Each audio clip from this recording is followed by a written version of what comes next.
welcome to Celebration Bar Review. My name is Jackson Mummy. I'm really glad you're with me today.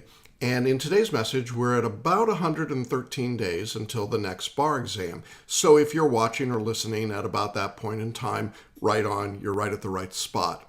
This is the time, a little under 4 months typically, when we begin to move into that period of time when we'll have some folks getting results from the previous bar exam. So that process will actually start in just a few days or weeks, depending on what jurisdiction that you're in. So for those people who are in that in-between waiting period, this also represents kind of an unusual time. Should I study? Should I wait to get my results or not? But for those of you who know you're taking the next exam, this is definitely the time to be underway. And I wanted to share with you in today's message, a message that I had a few years ago that I actually put together. And now, in light of this new phenomenon in America called alternative facts, I thought it was particularly appropriate to talk about. But actually, this goes back quite a few years ago to my days as a high school debate coach. I had the privilege of coaching the national champions in high school debate for a couple years in a row, but it was a pretty ambitious program and a big team, and we traveled all over the country. And high school debate was actually typically held on college campuses. Well, if you've ever been involved in forensics or debate in high school or college, you probably know something about this. It's a world unto itself. You've got brilliant young people doing amazing things who then later turn up in your bar review courses a few years later, and they turn up in political office, and they turn up in all of these incredible places, and you go, wow, I knew, that person before they were a U.S. House of Representatives member, or whatever it might be. In any event, it was really an interesting process, and I was thinking back to one weekend that I spent on the campus of a big school with big orange alligators that run around, and way too many national championships, it seems to me. But my purpose for being there back in those days was that I loved to sit in the judge's lounge waiting to go in and judge round or work with the kids, and they always had a big stack of jelly donuts, huge stack of jelly donuts. And I ate a lot of them, and while I'm not anything great in terms of my shape today, trust me, I was really wildly overweight back then, and those jelly donuts are a big part of the reason. Well, in any event, back then, even though I owned the bar review, I liked having the weekends away with my debaters. They were really brilliant kids, and I loved the way that they thought and looked at the world. And I also enjoyed being in the judges' lounge and listening to the various and sundry discussions about the events of the day, though no one could have foreseen the events of today, I'm sure. But every once in a while, as was the case whenever we were on a college campus, we would be in a tournament that was actually being produced and prepared and supported by the law students of that school. And at this particular event on the campus with big orange alligators, I was amused to hear a third-year law student who was being asked questions by an undergraduate who was actually getting ready to go to law school. Now, of course, there were lots of questions about law school, and that was all interesting, having been through law school and taught law school, and it was great stuff to hear. But then the talk turned to the bar exam. Oh my, you can imagine what that did to me. And at that point, the undergraduate, in the way that only a younger and not yet experienced person might do, just sort of wide-eyed, said, well, tell me about the bar exam. And of course, this third year, who remember has never taken a bar exam, only knows about the bar exam from what they've heard from other people, proceeds to tell the younger student everything about the bar exam. I mean, they would make some of the people in Washington and on the TV news shows today totally jealous with their absolute conviction to talk about things that were absolutely untrue. Almost everything they said was untrue. It was just downright wrong. They had alternative facts all over the place.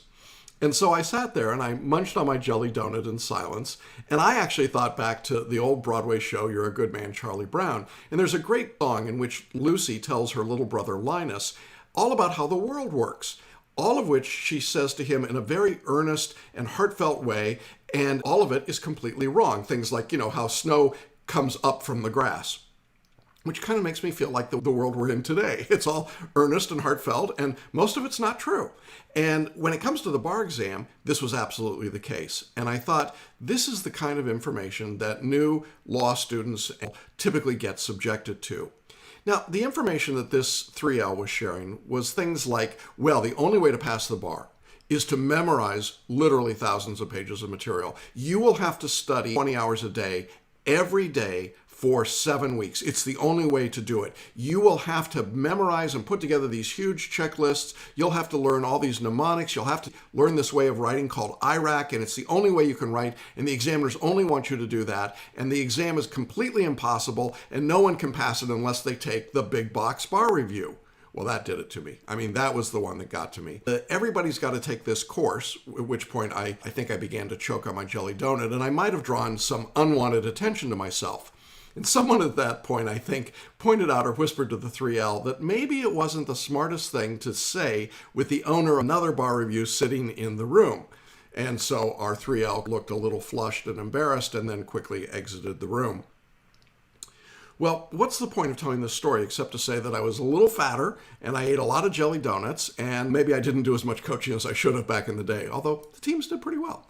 Well, the real point right now is that at this time of the year, as results are starting to come out, which they will over the next few weeks, if you're taking the bar exam coming up, whether you have to take it as a repeat bar taker or a first-time taker, you're going to hear from a lot of people who are all purported experts on how to pass the bar.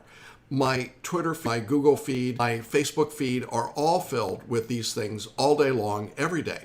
We're going to unbundle this. We're going to do that. We've got this, new algorithm. We've got something here. We've got something over there.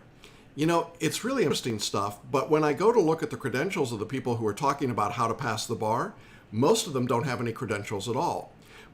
Some of them have taken the bar exam as compared to my situation with the 3L who had not yet taken the exam. But I think the problem is that if you were told what bar review course to select or how to study or what to do by someone that hasn't taken the exam, that would be really foolish on your part. And I know how this works on law school campus. I know the bar review reps are out there and that's the way it's done. But it's really not a great way to get information. But today, there's a lot of information out there about how to study and what to do. The problem is a lot of it is just really garbage. There's not much science behind it. There's no pedagogy. There's no track record at all. When I think back to having done this for 25 years, I realize that there are only a handful of people who are still in the industry that were around when I began. Very few of us have had that longevity. And perhaps the reason for that is that it's real easy today to just show up, put up a website and say I'm a bar review mentor or a bar review trainer or I've got a coach or a class, and you're there for a year or two and then you're gone. That's not a great source of information at 113 days out. I think that as compared to our well-intentioned, good people on law school campuses who are bar review rep, all that they're really trying to do is get themselves a free course. They're not trying to help you out. They're not trying to help you find the course that's best designed for you. Now, if you're already in a big box bar review course, okay. But if you're not in one of those courses and you're trying to figure out what course to take, then my suggestion is look at the track record, look at the testimonials and the comments from people who've taken the course. On our website, there's a page filled with those testimonials if you're not in the course.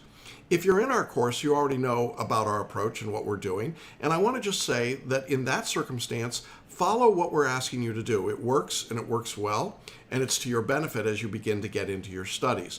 Don't listen to the people who don't have that much expertise who are telling you to do something different.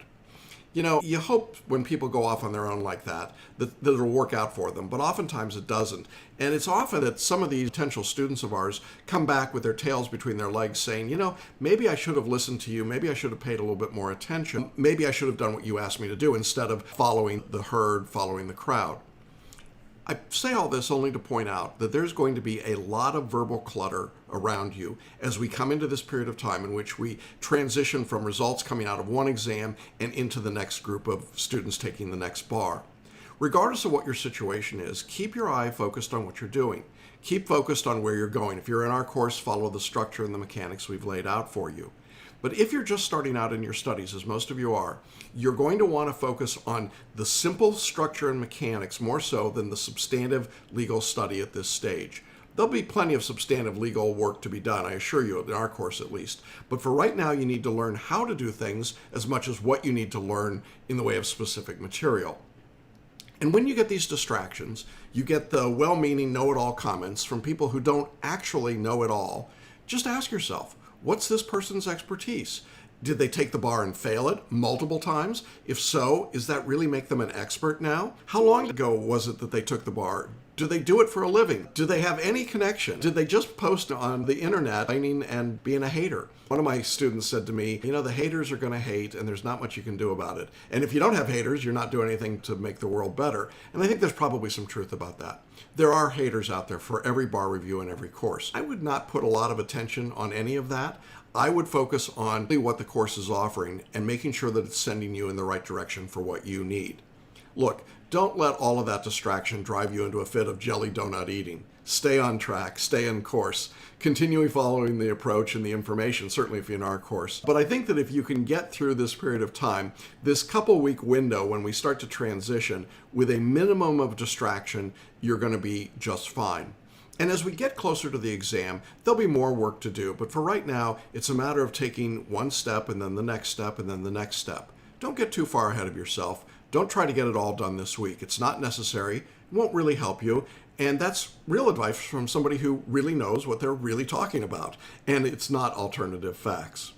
Well, have a great week of study. And if you've got questions and you'd like to know more, there's a spot on this page where you can reach out to me and I'd be glad to talk to you. Hope you have a great week and we'll talk again soon. Thanks for joining me.